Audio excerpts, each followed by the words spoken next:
just hate to throw numbers into the argument. It's if 70% of the NFL is black, and 70% of the NFL has been black for a very long time, isn't it just, it's just weird though, right? That you would say that, okay, these guys are good enough to play the position and play the game, but they're not good enough, or they don't know the game well enough to guide players to play the game. Like that something is amiss with that, right? Something is off with that premise, right?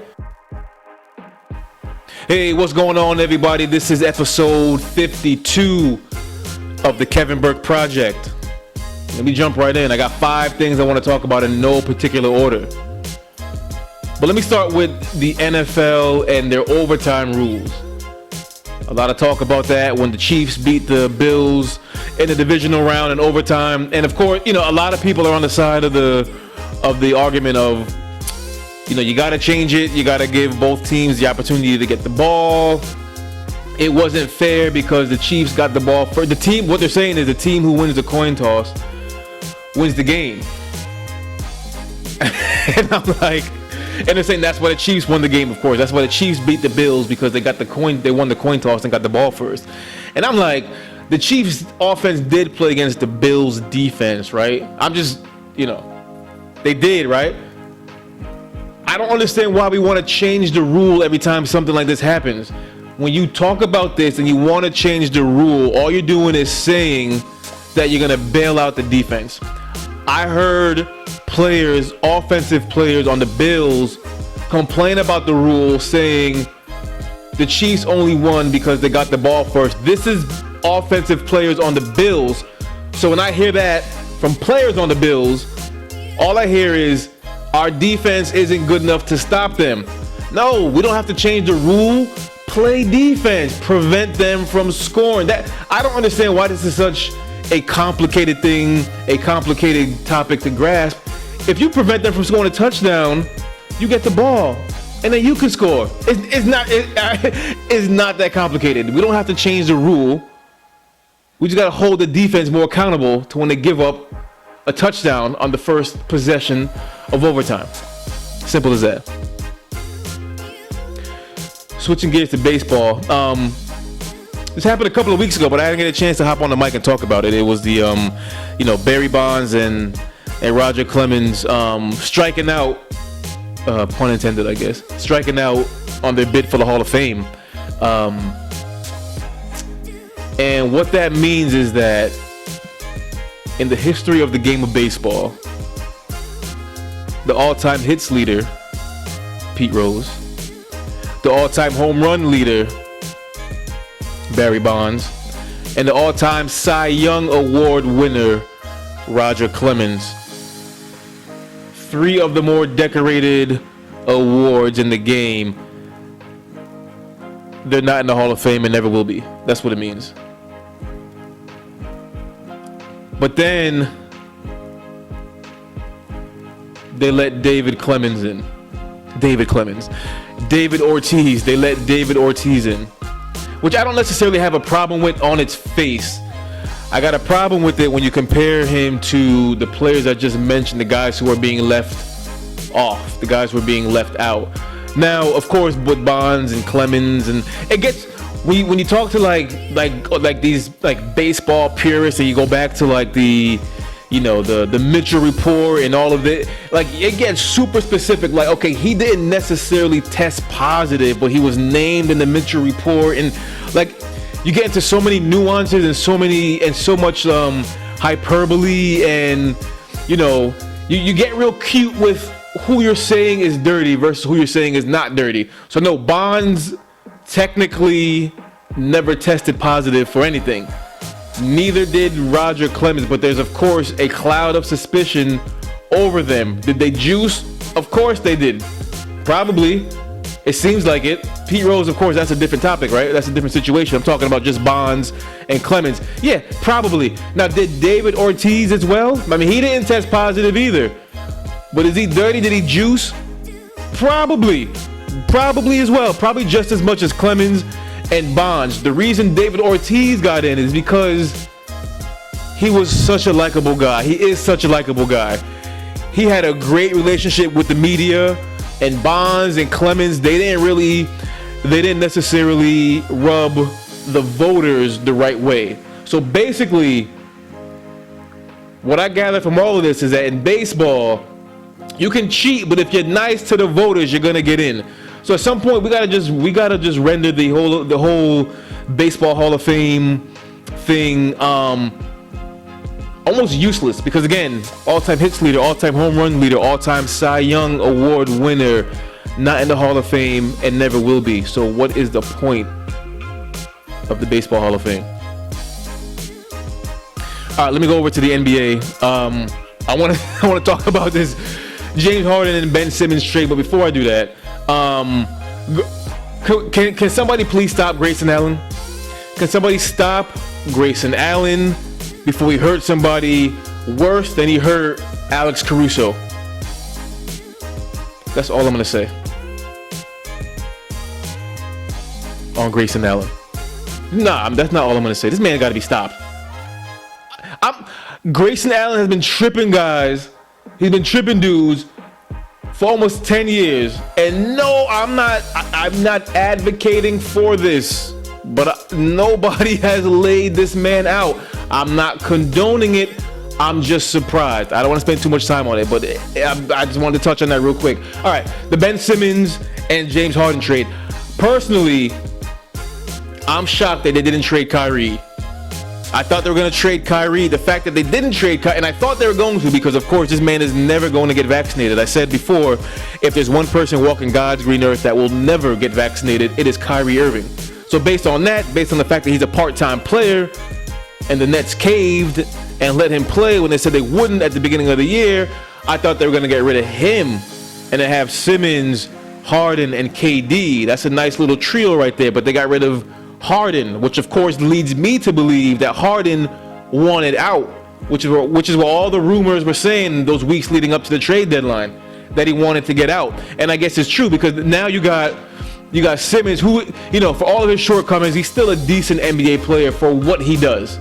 He's not a bum, he's a decent NBA player for what he does. So with that, you still got KD, who's hurt now. You still got a part-time Kyrie with Ben Simmons. So how are you still going to gel with this new big three? It's like a big 2.5, right? Kyrie's not going to always be in there. So I thought they were going to trade Harden. They didn't. That tells me he really wanted out. And what really crystallized that for me, or what really confirmed that for me, was that NBA All-Star draft when when KD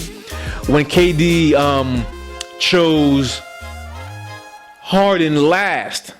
It's not by accident. There's a lot there, obviously. That's not by accident, right? That's not by accident. So where does it go from here? I don't know. The Nets have a nice 2.5, a nice big 2.5. I do like what the Sixers did, but they gave up a lot.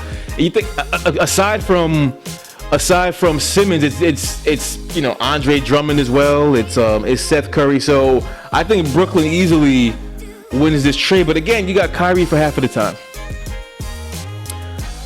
All right,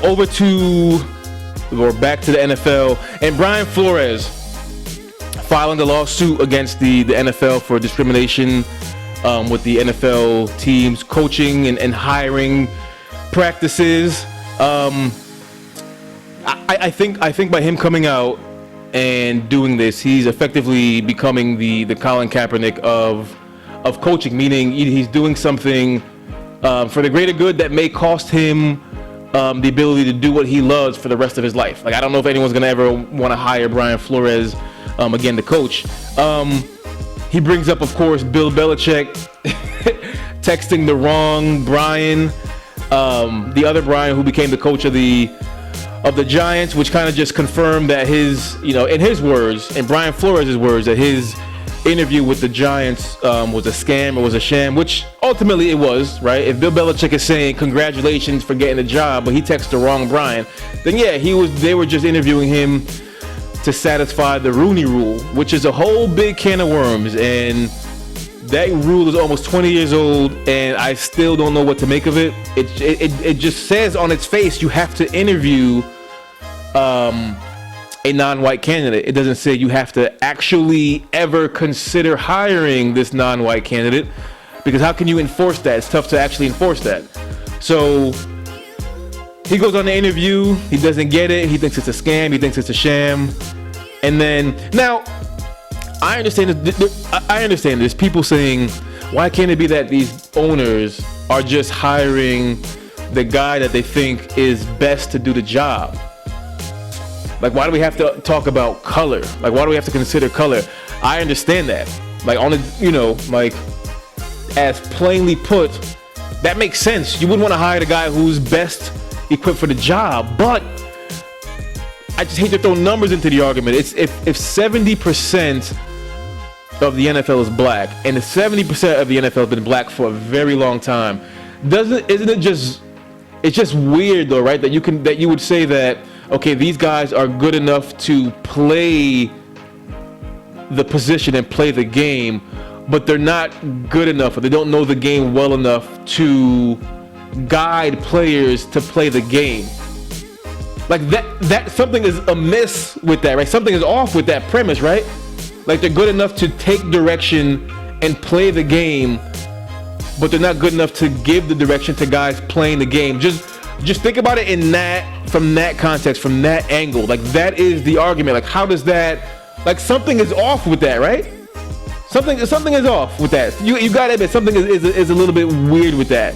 And going back to the Giants, when that whole, when Brian Flores launches his lawsuit, Tiki Barber, he jumps out in defense of the Giants. He's saying he's never seen any sort of discrimination going on, and this, that, and the third. And I'm like, Tiki, you're a player. Like, let's go back to my point. They think you're good enough to play the game and take direction. You're missing the point, Tiki. They don't think these black coaches are good enough or smart enough or whatever enough to give direction and to guide the players. I'm just conveying the situation as I'm seeing it. Not to mention the fact that the Giants have been around for 100 years, and never had a black head coach, which I find interesting. And now, the only black head coach prior to Lovie Smith getting the job in Houston, the only black head coach when the coaching carousel began was Mike Tomlin. Of course, he's been in Pittsburgh for like 15 years, something like that. And I was watching an episode on the Pivot podcast with Ryan Clark and Channing Crowder and Fred Taylor, and they had Hugh Jackson on as a guest. Hugh Jackson, of course, is now coaching Grambling because he couldn't get another job back in the NFL. But I didn't even realize this. Mike Tomlin has been coaching in Pittsburgh for 15 years, and Ryan Clark brought this up. Of course, Ryan Clark has played in Pittsburgh, and played for Tomlin. And he considers themselves friends. Ryan Clark refers to Mike Tomlin as a friend, not as former coach or coach. He says, my friend Mike Tomlin. I didn't realize this. He said that, he pointed this out, in Mike Tomlin's 15 years, he's never had, I think this is what he was saying, he never brought on a black assistant in 15 years. I never even realized that. I never caught that. Completely missed that. And Ryan Clark brought this up, and he's saying that's a almost like a miss or a failure in what Mike Tomlin has done for 15 years in Pittsburgh. And who am I to argue with Ryan Clark in that regard? I can't argue with that. He also brought up the point that Bruce Arians in Tampa Bay, all of his position coaches are black, and he said, which of course I realize that because they always remind you of that. And Ryan Clark went so far as much to say that Bruce Arians is doing more for the next black head coach in the NFL than Mike Tomlin is. And I had to sit back on that one. I had to let that one stew and marinate and ruminate for a little while. And I'm like, I don't know. Mike Tomlin didn't ask for this type of attention. He was the only black head coach and does not have a track record of bringing on black assistants. He does not have a track record of forming that black head coaching tree. But that's where we are. Is that fair to Mike Tomlin? I don't know. I'm just pointing out facts. All right, the last thing I wanted to talk about, going back to the NBA, is Russell Westbrook. I'm going to need you guys to get off my man's back. Do you see what you're doing to Russell Westbrook? I'm talking to you. Do you see what you're doing to Russell Westbrook? He is in his own head. All of a sudden, he can't make layups. He can't do anything. He's getting benched in the fourth quarter and in overtime for guys like Austin Reeves, Russell Westbrook. What?